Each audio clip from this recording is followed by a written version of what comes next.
सूरज की हल्की रोशनी गांव की संकरी गलियों पर पड़ रही थी। चारों ओर हरियाली और खेतों की महक फैली हुई थी। पक्षियों की चहचहाहट और हवा में मिट्टी की ताजगी ने गांव की सुबह को और भी खूबसूरत बना दिया था। सीमा, जो शहर की तेज तर्रार जिंदगी से भागकर अपने ननिहाल आई थी, पहली बार इस गांव की गलियों में घूम रही थी। उसके हाथ में किताब थी और सिर पर हल्का सा दुपट्टा ढका हुआ। हर कदम पर मिट्टी की खुशबू उसके दिल को सुकून दे रही थी। वह तालाब की ओर बढ़ी, जहां बच्चों का हंसी खुशी खेलना और पानी की लहरों की आवाज उसे गांव की सादगी का एहसास करा रही थी। तभी अचानक आसमान पर काले बादल छा गए और बूंदें गिरने लगीं। सीमा ने अपने दुपट्टे को कसकर पकड़ लिया, लेकिन एक पग फिसला और वह गिरने ही वाली थी। तभी किसी मजबूत हाथ ने उसे पकड़ लिया। सावधान रहो, ये मिट्टी शहर की सड़कों जैसी नहीं होती। एक गहरी लेकिन हल्की मुस्कान भरी आवाज सुनाई दी। सीमा की आंखें उठीं और सामने खड़ा अर्जुन उसे देख रहा था। लंबा, गेहुआ रंग, आंखों में सादगी और चेहरे पर मासूम मुस्कान। थ धन्यवाद, सीमा ने हकलाते हुए कहा। कोई बात नहीं, बारिश में भीगना अच्छा नहीं होता, अर्जुन ने हल्का सा हंसते हुए कहा। वो पल जैसे थम गया। बारिश की बूंदें उनके चारों ओर गिर रही थीं, लेकिन दोनों की नजरें एक दूसरे में खो गई थीं। सीमा ने महसूस किया कि इस गांव में सिर्फ मिट्टी और हरियाली ही नहीं, बल्कि कुछ अजीब सा अपनापन भी है। और अर्जुन इस अपनापन का पहला एहसास था। अर्जुन ने धीरे धीरे कहा, गांव में हर कोई जल्दी ही किसी से जुड़ जाता है। लगता है तुम भी इस गांव की गलियों से जल्दी प्यार कर लोगी। सीमा हंसी और थोड़ी झिझकते हुए बोली, शायद, पर मैं अभी शहर की आदत में हूं। समय देगा, सब ठीक हो जाएगा, अर्जुन ने मुस्कुराते हुए कहा। और इस तरह बारिश की पहली बूंद ने उनके बीच अनजानी दोस्ती की नींव रख दी। बारिश की बूंदों के बाद गांव की गलियां और भी हरी भरी और खुशबूदार लग रही थी। सीमा उस दिन तालाब के पास बैठी थी, अपने हाथ में किताब लिए। उसकी आंखों में अभी भी सुबह की मुलाकात की याद ताजा थी। अर्जुन पास ही खेत के किनारे खड़ा था। उसने देखा कि सीमा धीरे धीरे तालाब की तरफ बढ़ रही है, पानी की लहरों की आवाज सुन रही है। तुम हर रोज तालाब पर आती हो? अर्जुन ने हल्की आवाज में पूछा। सीमा झिझकी, फिर मुस्कुराई। नहीं, बस आज कुछ अलग महसूस कर रही थी, और यहाँ की हवा बहुत अच्छी लगती है। अर्जुन मुस्कुराया और बोला, तो शायद मैं तुम्हें अक्सर यहाँ देखूंगा। इस छोटी सी बातचीत ने दोनों के बीच एक नई राह खोल दी। अगले कुछ हफ्तों में अर्जुन अक्सर सीमा को गांव की गलियों में, खेतों के पास या तालाब किनारे देखता। कभी बच्चों को पढ़ाते, कभी बुजुर्गों की मदद करते। अर्जुन का सहज और सच्चा स्वभाव सीमा को बहुत भाने लगा। एक दिन सीमा ने उससे पूछा, अर्जुन, तुम शहर क्यों नहीं जाते? वहां पढ़ाई और नौकरियां ज्यादा हैं। अर्जुन ने आंखें झुकाई और मुस्कुराते हुए कहा, शहर में सुविधा ज्यादा है, लेकिन अपनापन कम। यहाँ मिट्टी, गांव और लोग, हर चीज दिल को छू जाती है। सीमा को उसकी बातों में सच्चाई महसूस हुई। धीरे धीरे उनकी मुलाकातें रोजमर्रा की आदत बन गई। दोनों साथ बैठकर किताबें पढ़ते, बच्चों को पढ़ाते और गांव की गलियों में टहलते। एक शाम अर्जुन ने सीमा से कहा, तुम्हें पता है, तुम्हारी हंसी इस गांव की सबसे खूबसूरत चीज लगती है। सीमा ने शर्माते हुए कहा, बस, थोड़ा बहुत ही सही, पर लगता है कि तुम्हें भी इस गांव ने बहुत बदल दिया है। उस शाम बारिश फिर से शुरू हुई। सीमा और अर्जुन तालाब किनारे खड़े थे। बारिश की बूंदें उनके कपड़ों पर गिर रही थीं, लेकिन उनका मन एक दूसरे की बातों और नजरों में ही भीग रहा था। वो पल उनकी दोस्ती को मोहब्बत की ओर धीरे धीरे ले जाने वाला पहला कदम बन गया। गांव में सुबह का सूरज खेतों में सुनहरी रोशनी बिखेर रहा था। सीमा अब इस गांव की गलियों और हरियाली में पूरी तरह घुल मिल चुकी थी। हर रोज उसकी मुलाकात अर्जुन से होती, और हर दिन वह महसूस करती कि अर्जुन उसके दिल में धीरे धीरे गहराई से उतर रहा है। अर्जुन भी बदल चुका था। शहर से आई सीमा की मासूमियत और सहज हंसी ने उसके जीवन में हल्की हल्की मुस्कान और खुशियां भर दी थी। अब वह हर रोज उसकी छोटी छोटी आदतों और बातें नोटिस करता, जैसे उसका हाथ कैसे किताब पकड़ता है या बारिश में कैसे अपने दुपट्टे को कसकर थामती है। एक दिन गांव में उत्सव का माहौल था। हर गली में रंग बिरंगे झंडे, मिठाई की खुशबू और बच्चे खेलते हुए नजर आए। अर्जुन ने सीमा को अपने हाथ से मिट्टी के फूल का हार पहनाया। ये तुम्हारे लिए, ताकि तुम हमेशा इस गांव की खुशबू याद रखो, उसने धीरे से कहा। सीमा की आंखें चमक उठीं और उसने मुस्कुराते हुए कहा, अर्जुन, तुम हमेशा मेरे लिए इतनी बातें करते रहते हो। धीरे धीरे दोनों की दोस्ती गहरी होती गई।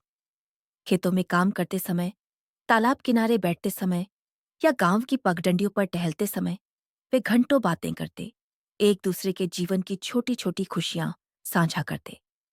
एक दिन बारिश के दौरान, जब दोनों गांव के पुराने बरगद के पेड़ के नीचे खड़े थे, अर्जुन ने अचानक कहा, सीमा, क्या तुम्हें पता है, तुम्हारे बिना यह गांव अधूरा लगता है। सीमा के चेहरे पर हल्की शर्म झलकी और उसने धीरे से कहा, मुझे भी ऐसा ही लगता है। और तभी दोनों की आंखें मिल गईं। पहली बार उनके दिल ने बिना बोले ही अपने प्यार का इजहार कर दिया। बारिश की बूंदें उनके चारों ओर गिर रही थीं, लेकिन दोनों के दिलों में आग की तरह गर्माहट फैल रही थी। इस दिन के बाद उनकी मुलाकातें केवल दोस्ती तक सीमित नहीं रहीं। छोटी छोटी नजदीकियां, एक दूसरे के हाथ छूना, हंसी में छिपी बातें, ये सब धीरे धीरे उनके प्यार की निशानी बन गई। गांव में हर कोई अब उनकी दोस्ती की चर्चा करने लगा, लेकिन सीमा और अर्जुन की आंखों में बस एक दूसरे की ही दुनिया थी। बरसात की एक शाम थी। खेतों की हरियाली और मिट्टी की खुशबू ने वातावरण को और भी रोमांटिक बना दिया था। सीमा और अर्जुन तालाब किनारे खड़े थे। उनकी सांसें हल्की हल्की तेज थीं। अर्जुन ने धीरे से कहा, सीमा, तुम्हारे बिना यह गांव अब वैसा नहीं लगता। हर चीज अधूरी सी लगती है। सीमा की आंखें भीग आईं। उसने कदम बढ़ाकर उसकी बाहों में खुद को रखा। अर्जुन ने हल्का सा उसका दुपट्टा संभाला और अपनी बाहों में उसे धीरे से कस लिया। बारिश की बूंदें उनके शरीर पर गिर रही थीं, लेकिन उनके दिल और मन की गर्माहट ने ठंडक को महसूस ही नहीं होने दिया। अर्जुन, मुझे डर लगता है। क्या यह सही है? सीमा ने फुसफुसाते हुए कहा। अर्जुन ने उसकी गर्दन पर हल्का सा हाथ फेरते हुए कहा, सीमा, प्यार सही वो होता है जो दिल से महसूस हो, और मैं हर पल तुम्हें बस अपने करीब महसूस करना चाहता हूं। वह धीरे धीरे उसके होठों के पास झुका, लेकिन चुंबन से पहले रुक गया। सीमा ने उसकी बाहों में सर रख दिया। उनकी नजरों में सिर्फ एक दूसरे की ही दुनिया थी। बारिश की हल्की आवाज, तालाब के पानी की लहरें और गांव का शांत वातावरण, सब कुछ उनकी पहली रोमांटिक नजदीकियों को और भी गहरा बना रहा था। अर्जुन ने धीरे धीरे कहा, सीमा, जब तुम्हारे हाथ मेरे हाथ में होते हैं, मुझे लगता है जैसे सारी दुनिया रुक गई हो। सीमा मुस्कुराई और अपनी उंगलियां उसके हाथों में फेरते हुए बोली, और मुझे लगता है जैसे मेरे दिल की धड़कनें सिर्फ तुम्हारे लिए ही हैं। वो पल बस उनके लिए था। बारिश, मिट्टी, प्यार और हल्की सी सेंसुअल गर्माहट। गांव की गलियों में उनके प्यार की यह पहली आग धीरे धीरे धड़कनों में समा गई। बरसात के बाद गांव की गलियां और भी चमक उठी थीं, लेकिन सीमा के दिल में हलचल थी। उसकी छुट्टियां खत्म होने वाली थीं और शहर लौटने की तारीख पास आ रही थी। वो इस सच से डर रही थी कि उसे अर्जुन से दूर जाना होगा। हर रोज की मुलाकातें, खेतों में हंसी, तालाब किनारे बातें और वो मासूम नजदीकियां सब पीछे छूट जाएंगी। उस शाम, जब पूरा गांव मेले में व्यस्त था, सीमा और अर्जुन अकेले तालाब किनारे बैठे थे। हवा में ठंडक थी और आसमान पर आधा चांद चमक रहा था। सीमा ने धीमी आवाज में कहा, अर्जुन, मैं कुछ दिन बाद शहर जा रही हूं। अर्जुन के चेहरे की मुस्कान अचानक फीकी पड़ गई। तो फिर लौटोगी ना? उसने जैसे कांपते हुए पूछा। सीमा की आंखों से आंसू बह निकले। उसने अर्जुन की हथेली अपने हाथों में लेकर कहा, पता नहीं, शायद लौट आऊं, शायद ना आ पाऊं, पर इतना जरूर है कि मेरा दिल हमेशा यहीं तुम्हारे साथ रहेगा। अर्जुन ने उसकी आंखों में गहराई से देखा, उसके आंसू अपने हाथों से पोंछे और कहा, सीमा, अगर तुम्हें भूलना इतना आसान होता तो शायद पहली बारिश में ही तुम्हें दिल से न लगा बैठता। सीमा अचानक उसकी बाहों में समा गई। उसकी सांसें तेज थीं और दिल जैसे सीने से बाहर निकल रहा था। अर्जुन ने उसे कसकर पकड़ा, मानो यही आखिरी पल हो। उनकी नजदीकियां उस रात पहले से भी ज्यादा गहरी हो गईं। सीमा ने कांपते होंठों से फुसफुसाकर कहा, अगर मैं लौट कर न आ सकी तो क्या तुम मेरा इंतजार करोगे? अर्जुन ने उसके माथे पर हल्की चुंबन देते हुए कहा, सीमा, तुम्हारे लिए इंतजार मेरी मोहब्बत की सबसे बड़ी पहचान होगी। चाहे तुम आओ या ना आओ, मेरा दिल हमेशा तुम्हारे नाम रहेगा। उस पल दोनों ने महसूस किया कि प्यार सिर्फ छूने या पास होने का नाम नहीं है, बल्कि वियोग में भी साथ महसूस करने का नाम है। उस रात चांदनी और तालाब की लहरें उनके दर्द और मोहब्बत की गवाह बनी। सीमा शहर लौट गई। गांव की गलियां, तालाब का किनारा और अर्जुन की आंखों की चमक सब उसकी यादों में रह गए। शुरू शुरू में सीमा चुपके चुपके पत्र लिखती रही। अर्जुन खेतों के काम से लौटकर हर शाम तालाब किनारे बैठता और उसके पत्र पढ़ता। हर बार जब कोई चिट्ठी आती, उसका दिल धड़क उठता। लेकिन धीरे धीरे चिट्ठियां आना कम हो गई। शहर की पढ़ाई, घर का दबाव, रिश्तों की बातें, सब कुछ सीमा को अपनी ओर खींचने लगा। अर्जुन फिर भी इंतजार करता रहा। बरसात आती और वह हर बार उसी तालाब किनारे खड़ा होकर आसमान की ओर देखता, जैसे सीमा बादलों के साथ लौट आएगी। गांव वाले हंसते, अर्जुन, तेरा पागलपन कब तक चलेगा? वह बस मुस्कुराकर कहता, प्यार अगर सच्चा हो तो इंतजार कभी बोझ नहीं लगता। साल बीत गए। एक दिन खबर आई कि सीमा की शादी शहर में तय हो गई है। अर्जुन ने वह सुना, लेकिन किसी से कुछ न कहा। उस रात वह फिर तालाब किनारे गया और चांद की तरफ देखते हुए फुसफुसाया, सीमा, खुश रहना, चाहे किसी के भी साथ रहो, मेरी दुआएं हमेशा तुम्हारे साथ होंगी।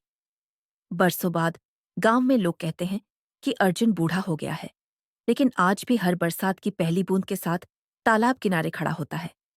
उसकी आंखों में वही चमक होती है, वही इंतजार, जैसे सीमा बस अगली ही पल आकर कहेगी, अर्जुन, मैं लौट आई हूं। लेकिन सीमा कभी वापस नहीं आई। फिर भी अर्जुन का प्यार अमर हो गया। उसके लिए मोहब्बत का मतलब था जुदाई में भी सुकून, इंतजार में भी खुशी और यादों में भी जिंदगी।